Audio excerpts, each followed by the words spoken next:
Hey everybody, it's Kelly. Welcome back to another episode of Ask a Therapist. We get a lot of questions around a certain topic that are very difficult to make an entire video about, but are very, very important to talk about. So we're putting them all in one video today. That topic is same-sex sex. When you have figured out who you are, and that happens sometimes later in life, figuring out how that works romantically and sexually when you have not been doing it that way for a lot of your life comes with a lot of questions. So I took some of the most asked questions and I'm going to answer them for you here. So let's go. These are in absolutely no particular order, and it's important to understand that because these all get asked with pretty regular frequency. The first one is, how do you know if you're a top, if you're a bottom, if you're a switch, and what do all those things mean? The meaning of those are things that are pretty discoverable, so I'm not going to spend a lot of time on that, but how do you know where you fall in? Some of the questions I would encourage you to ask yourself are, when you have fantasies, where are you in those fantasies? That might be a place to start. Now, that's not going to be the answer every time because your fantasies might not actually play out how you want it to play out when you're with somebody, right? That might be why they're fantasies. Or they might be the way that you want it to play out. The reason I'm giving you both options is because you might need to explore that a little bit. If you are somebody who has been having heterosexual sex for a while and you go to non-heterosexual sex, the way you look at it's going to change. The way you feel about it is probably going to change too. And that's okay. But you need to give yourself time to untangle some of those things that you have understood about what it means to be sexual and allow yourself to redefine some of those things.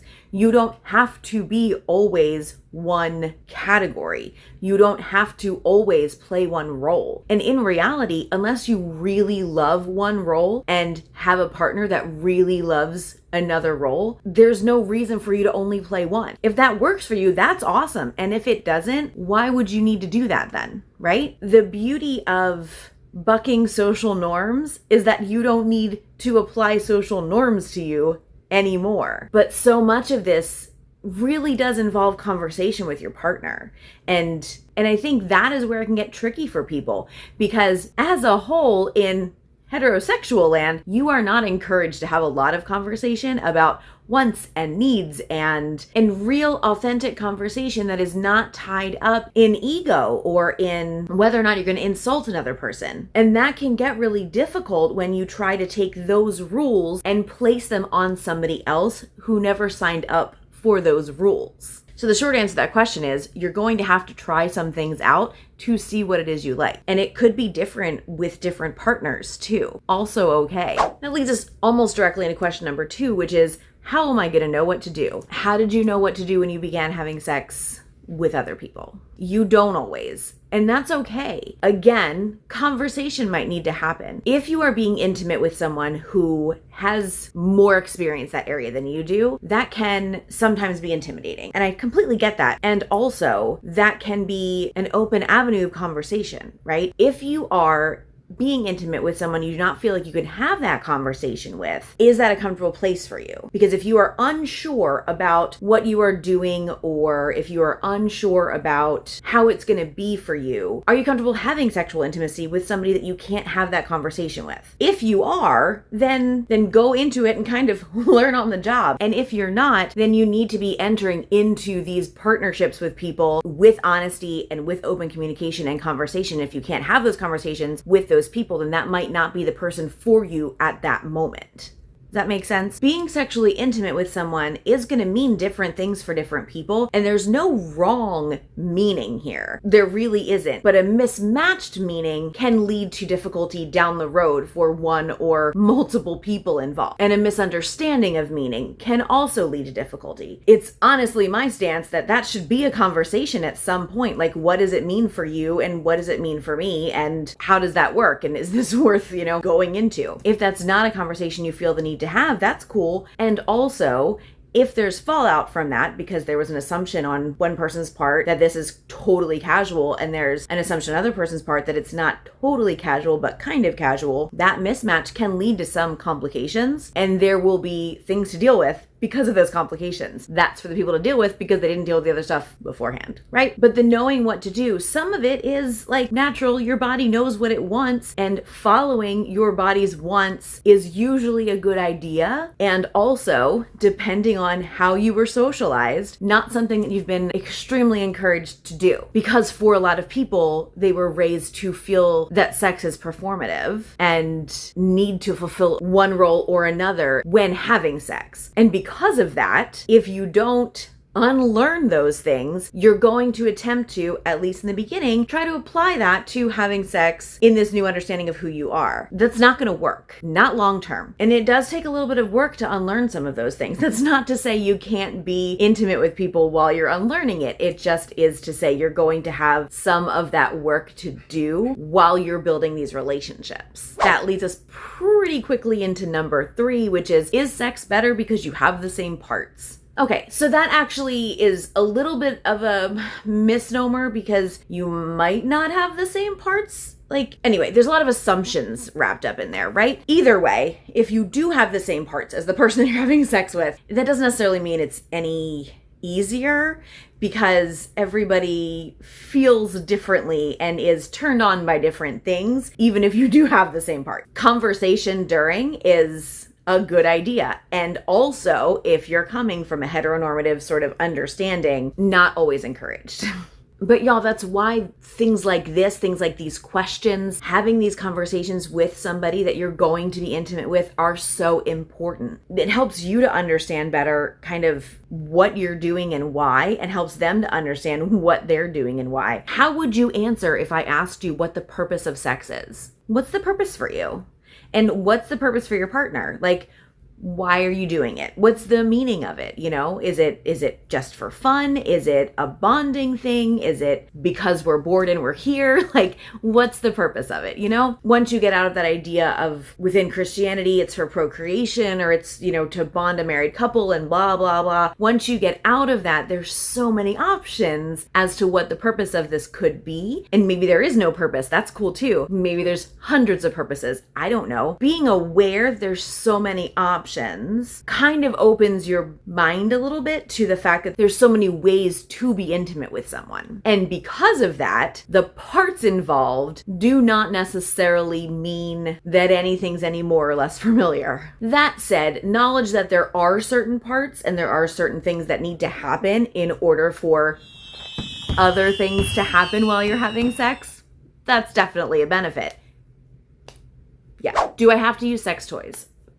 No, and also you can. That absolutely needs to be a conversation. You cannot be in the middle of getting down with somebody and then pull out a toy without their permission and just expect that to be fine. That needs to be a conversation beforehand. Also, speaking of toys, this is not a sponsored video. I want to be really clear about that, but I do have a video coming out later this week with a review on a sex toy from Lelo, which I have talked about before in some of my videos. If you are interested in some discounts and some information on Lelo, you can check the description box. If you use my link, I do get credit and you do get a discount. You do not have to use my link. You can just go to lelo.com if you want to. That's fine too. The reason I work with this company is because they are across the board inclusive. Their mission is to revolutionize the sex toy industry, and I do believe that they have, because the things that they put out are, again, inclusive. They are pleasure forward and really, really lean into the idea that how you understand pleasure is individual to you, and there's no shame in that. And I really do love the idea of a company that understands that it should not be shameful to look for pleasure and to enjoy yourself. That said, there's lots of different ways to enjoy toys, and it doesn't have to be with a partner. Also, it can be with a partner. It can be with multiple partners, but that is a conversation that has to happen prior to it entering into the experience. They can be a great way to enhance the experience, and also they can sometimes be a little bit threatening and scary to people if you don't have experience with them. And if you're in the middle of something and you're like, hey, do you want me to go get this? That is not the time to have that conversation with someone, because there's all sorts of other things happening. The time to have that conversation is before anything starts. So the answer to that is no, you do not have to. Yes, you can if you want to. Always get your partner's permission. before using them together. Okay, what do I need to do to prep down there? That's very much up to you. Whatever it is that you do, you need to do something that makes you feel confident. Going into a sexual encounter with someone, especially for the first time, you need to feel confident about your body, as confident as you possibly can. We do very much live in a world that no matter who you are, does not encourage you to feel good about your body as a whole. You are going to have different opinions from different partners about what you should or shouldn't be doing. If you have a partner that has such strong opinions about your maintenance that it is not something that they are willing to bend on, and it's not a health issue, that's probably not the partner for you. If you have a long-term partner and they have preferences about how you prep, they're more than welcome to share that. Also, it's your body and you can do what you want with it. The biggest message I can give you, especially for your first couple of times with a new partner, is do what makes you feel confident, because confidence means that you're going to have the most fun you possibly can, and this should be fun. What if it's awkward? This might be the question I get the most. And you know what? It's awkward a lot. It can be awkward with somebody you've been with multiple times. It is a lot of times awkward the first time you're with a new partner.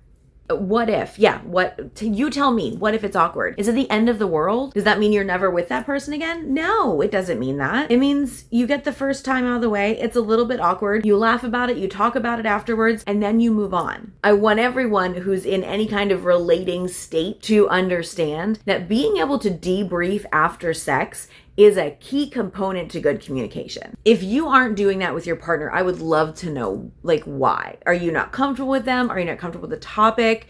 Is there something that feels awkward about it to you? Do you not feel like you know them well enough? Is it not a regular thing between the two of you? You know, there's lots of reasons why you might not be willing or able to do that. But if you are talking about a long-term repeated sexual partner, if you are not able to debrief afterwards and have conversations about it and talk about what you do and don't like and how that works, that might reflect a little bit on your communication styles and on your communication as a whole. Those are some questions that you might want to ask yourself and ask each other. What's happening in your communication that level of intimacy can be achieved and yet not spoken about afterwards? What's happening there? The awkwardness will happen and then it will stop. And it's really only a problem as long as it's a problem. Being that vulnerable with somebody is not an easy thing to do every time. And that's okay. So there you go. They're the most asked questions that I have been getting about same-sex sex. If you have other questions, either put them in the comments. If you're not comfortable doing that, in the description there is an email address that I have for business inquiries, but you can also send questions there if you'd like to. You can also find me on Instagram, Kelly R. Minter, or Anchor Counseling FL. You can DM me there and send me your questions on this topic or other topics that you want me to cover on this channel, and I would love to hear them so that I can cover them. Be on the lookout later this week for that review video, and I will see you next time. Until then, take care of yourselves and each other.